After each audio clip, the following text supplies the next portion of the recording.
ትራኦሬ ከአፕሪል 1 ቀን 2025 ጀምሮ ከአሜሪካና ከአውሮፓ የሚገቡ ሰልቫጅ አልባሳት ከእንግዲህ ወዲህ ወደ ቡርኪና ፋሶ እንዳይገቡ አግዷል። በዚህ ውሳኔው ዙሪያ አስተያየቱን የሰጠው ትራኦሬ ቡርኪና ፋሶ ሉዓላዊ ሀገር እንጂ ቆሻሻ ማራገፊያ ጉድጓድ አይደለችም ብሏል። በእርግጥም ይህ የትራኦሬ ውሳኔ የሀገር ውስጥ የጨርቃጨርቅ ኢንዱስትሪን ለማጠንከር የሀገር በቀል ምርቶችን ለማስተዋወቅና ለሕዝቡ የማንነት ኩራትን ለመፍጠር ያለመ ነው።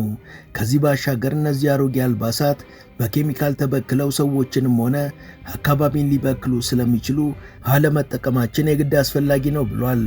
ይህ የትራኦሬ ውሳኔ በሀገሪቷ በቁርጠኝነት ከተተገበረ የሀገር ውስጥ አምራቾች ከውጭ ምርቶች ጋር ተወዳዳሪ እንዲሆኑ ያበረታታል። የጨርቃጨርቅ ኢንዱስትሪው ተስፋፍቶ በጥራትና በብዛት ማምረት እስኪቻል ድረስም ተግዳሮቶች መኖራቸው አይቀርም። ነገር ግን ያለ መስዋዕትነት የሚገኝ ለውጥ ስለሌለ ትራኦሬም ይህን ውሳኔውን ተግባራዊ ከማድረጉ በፊት ያለውን የሀገር ውስጥ አቅም በጥንቃቄ መርምሮና የረጅም ጊዜ ጥቅሞችን ከግምት ውስጥ አስገብቶ እንደሆነ የሀገሪቷ ሚዲያዎች ገልጸዋል።